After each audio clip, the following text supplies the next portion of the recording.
예, 우리 예결 소위에 우리 김용민 위원장님 수고 많으셨고요. 오늘 장경태 위원장이십니다. 김용민 소위 위원장님. 예, 참 제가 죄송합니다. 우리 장경태 우리 소위 위원장님. 내가 하도 요란해서 정신이 하나도 없네 지금. 그런데 오늘 보고한 내용 중에 두 가지 문제 조금 좀 제기를 좀 하려고 합니다. 하나는 좀 뒤에 하고요. 여기 보면 감사원 감사 결과에 우리 결산 심사 내용 중에 국가재정법 위반뿐만 아니라 국회에 허위 자료 제출하며 국회 결산 심의권을 침해한 사항으로 이런 감사원에 이런 자료 제출 문제에 대해서 징계 요구를 한 게 있었습니다. 우리 장경태 우리 소위 위원장님, 이 부분에 대해서 사실은 저도 따져봤는데 그 G20 감사원장 회의로 전용한다는 사유 이 부분에 대해서 감사원에서는 어떤 의도적인 허위 자료를 제출하거나 이런 건 아닌 거로 제가 알고 있어요. 그래서 이 부분에 대해서는 징계 요구를 좀 삭제하는 안으로 처리했으면 합니다. 우리 장경태 소위원장님, 우리 오늘 이렇게 결론을 그렇게 소위에서 이렇게 임의를 내셨지만 오늘 요 전체 회의니까 감사원에 대한 그 결산 심사 결과에서 요 G20 감사원장 회의 전용 관련된 허위 자료 제출권에 대해서 징계 요구되는 그 부분에 대해서는 좀 징계 수위를 낮췄으면 하는 의견을 좀 우리 전체 의원님들께 말씀드립니다. 그건 좀 시정해 주시고요. 그리고 좀 오늘 앞에 의원님들께서 이제 말씀하신 것과 관련해서 요거 한번 좀 말씀드리겠습니다. 어제 우리 장경태 소위위원장님도 우리 예산 결산 소위를 시작하면서 지난 내란 정부에서 어제 집행됐던 결산 내역에 대한 심사를 하겠다 이렇게 하시고 지금도 내란을 아주 입에 달고 좀 말씀을 하고 계세요. 근데 분명한 것은 이 내란에 대해서 우리가 이 정확한 법률 용어 아닙니까? 형법 제87조와 제91조에 이 내란에 대한 정확한 정의가 있지 않습니까?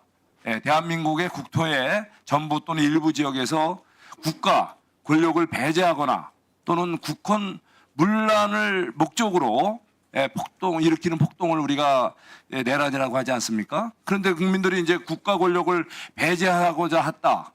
배제한 행위가 일부 그게 비쳤지만 실제 국가 권력이 배제된 적이 없었고요. 그 다음에 국헌문란 행위의 내용을 91조에서 또 얘기하지 않습니까? 우리 헌법 법률이 정하는 절차에 의하지 아니하고 헌법과 법률 기능을 소멸시키는 행위. 그리고 또 하나는 이 헌법으로 설치된 국가기관에 대해서 강압에 의해 전복하거나 또는 권능 행사를 불가능하게 하는 행위잖아요.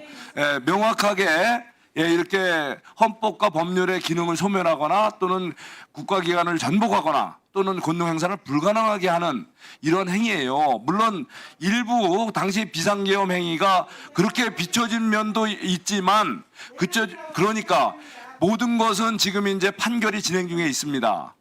우리 법사위는 여기 대법원 행정처장님도 계시지만 지금 객관적인 증거와 법리에 따라서 지금 재판이 진행 중인 사건에 대해서 여기서 단정을 해서 건건이마다 내란 정부, 내란 세력, 내란 동조, 내란 이렇게 입에 달고 사는 것은 소위 말해서 선동꾼들이 하는 소위 기본 법률에 대한 기본적인 마인드가 안 돼 있는 분들이 시정잡배도 그렇게 그 정도는 안 해요.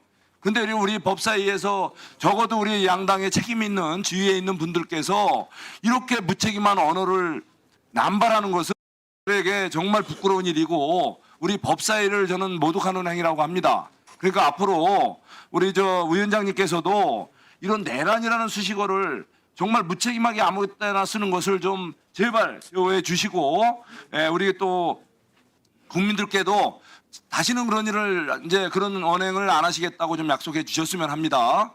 적어도 우리 대한민국에 지금 법치주의는 살아 있고 대한민국은 지금 정말 뛰어난 이런 탄력성으로 다시 우리 정상화가 되고 있습니다. 회복 탄력성으로.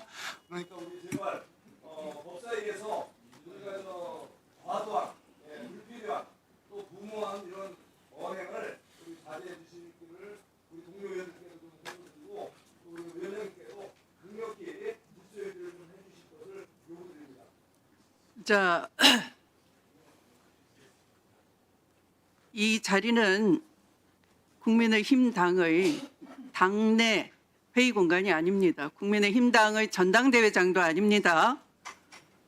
내란은 분명히 있었고 내란 종식과 내란 극복을 해야 될 소관 부처가 바로 법제사법위원회 아니겠습니까? 방금 안 들었습니까?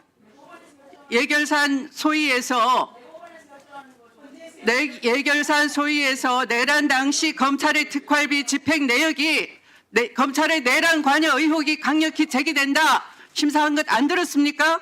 대부분의 특활비가 명절이나 연말에 집중되는데 심우정 검찰총장이 12월 3일, 4일, 5일, 6일 단 4일간에 이례적으로 12월 특활비의 절반가량 무려 45% 지급했다. 이렇게 심사 결과를 보고 받으시고도 그런 말씀 하십니까? 내란 소리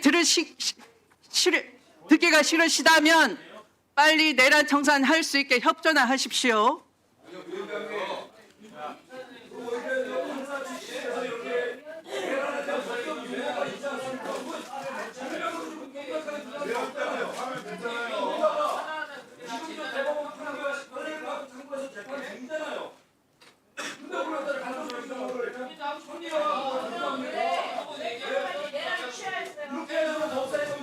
네, 김기표 의원님 발언하십시오. 김기표입니다. 부천시을 국회의원 김기표입니다. 송 의원님이 얘기하시는 거를 들으니까 내란이 너무나 명백해서 앞으로 내란이란 말을 계속 당연히 더 써야겠다는 생각이 더 강하게 들고, 내란을 내란이라고 하지 뭐라고 하겠습니까? 아버지를 아버지라고 해야죠. 그래서 그런 거하고 똑같은 겁니다. 저기 감사원장님, 예. 지금 아까 우리 그 얘기할 소위원장 장경태 의원께서 말씀하신 그 G20 회의 있잖아요. 네. 그게 원래 예산안 세울 때부터 항목 자체를 없애버렸고 아예 논의 자체가 안 되는 건데 예산을 계속 전용해서 다녀오신 것에 대해서 본인은 알고 있었죠? 저는 그 기재부 예산, 정부 예산 편성할 그때 없었다는 예. 거 알고 있었죠? 그러니까 그때 알고 있었냐고요? 정확하게는 제가 알지는 못했습니다. 아니 모르고 그 예산 깎인 거에 대해서 그 중요하게 그러니까 본인 이제- 생각했을 텐데 몰랐다는 건가요? 그러니까 전체적으로 예산 규모가 얼마 신청한 게 전체적으로 얼마 깎였다. 이렇게 아니죠. 이 해서 보고를 봤는데 G20 세부 내역에 대해서는 제가 구체적으로 다음에 가기로 돼 있는 이 행사, 본인 중요하다고 생각했을 그 행사의 예산이 세우지 않았다는 것을 본인 몰랐다고 주장합니까? 정확히 좀 기억이 나지는 않습니다. 이게 지금 아예 예산 세우지 않는 항목을 다른 방식으로 굉장히 편법을 동원해서 세웠고, 그 다음에 자료를 내라고 하니까 허위 자료를 지금 예결소위에 지금 제출했는데, 그거는 감사원장이 최종 결재권자로서 책임을 져야 될 문제 아닌가요? 저도 오늘 아침에 보고를 받았는데 어제 논의하시는 과정에서 약간 오해가 있었던 것 같은데 허위자료 제출한 건 허위 자료 제출한 거 맞습니다. 거기 내역에 그것도 12월 30일 날 기재부에 제출한 그 자료 가지고 했는데 G20 그 내용은 없었어요. 아니, 그러니까 그걸 좀 시간을 주시면 좀 설명을 책임을 드리는데요. 감사원장이 책임을 져야 됩니다. 이것은 예산 제가 예산 심사 국회 예산 심사권을 형해화시키고 그 다음에 허용되지 않는 예산 전용을 해서 지금 8천 얼마 국고를 써가면서 지금 다녀온 것 아닙니까? 그에 대해서 최종 결재권자로 책임을 져야죠. 그러니까 제가 책임질 일 있으면 책임을 지겠습니다. 책임을 지십시오. 예. 예, 수사도 받아야 될 겁니다 아마. 그 지금 약간의 오해가 있는 부분은 출명히 다시 한번 설명드리도록 그렇게 하겠습니다. 그리고 그 아까 우리 나 의원님께서 얘기했는데 그 국가는 불필요한 소송은 하지 않고 특히 인권 보장을 해야 되는 국가의 기능, 그다음에 국민의 권리를 보호해야 하는 국가의 기능을 생각할 때 당연히 국민의 인권을 위해서 해야 되는 어떤 그런 판결에 대해서는 과감하게 상소도 포기하고 할 수 있어야 된다고 저는 생각합니다. 그래서 형제복지원 사건 특활비도 마찬가지라고 생각하고요. 법무장관님, 네. 제가 형제복지원 사건 저번 인사청문회부터 얘기를 했었는데 그때 국가의 기계적인 상소가 문제 아니냐. 예. 피해자는 피해자대로 빨리 구제를 받지 못하고 국가는 국가대로 지연 배상금을 지급하는 국고 손실의 문제가 일어나는 것 아니냐 이렇게 해서 다행히 여러 우여곡절을 거친 끝에 법무부에서 결국 결단하셔서 상고를 취하했죠. 예, 하여튼 그 당시 뭐 위원님의 지적이 하여튼 좋은 계기가 되었습니다. 그렇습니다. 근데 그게 지금 보니까 문제는 배상금으로 산정된 예산이 부족해서 당장 그 원고들한테 돈을 지급하지 못한다는 얘기를 제가 들었습니다. 뭐 좀 다른 예산에 좀 남는 것들을 이용하거나 전용하는 사례가 있어갖고 저희도 좀 지적을 받고 있는 상황입니다. 그래서 제가 그 예산안을 꼼꼼히 봤더니 일단 올해 배상금으로 배정된 예산은 1,310억 6,500만 원이고 아직 이전용은 없는 상태죠. 예, 그런데 지금 8월 29일 기준 배상금 미지급액은 1,028억 원입니다. 예. 그러니까 벌써 1,028억 원이나 모자라고 있는 상황이잖아요.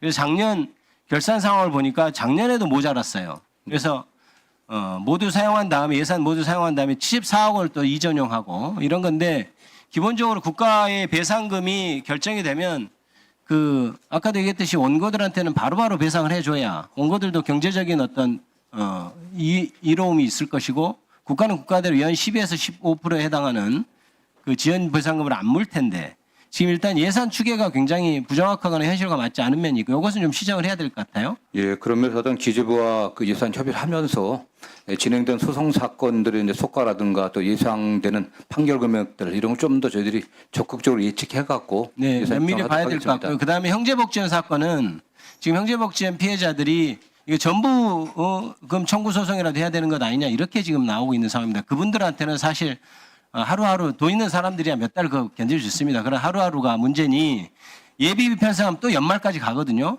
법무부에 적극적으로 돈을 지급하는 방안을 마련해 주십시오. 예, 최대한 어떤 방법을 찾도록 하겠습니다. 네. 네. 네. 또 계시.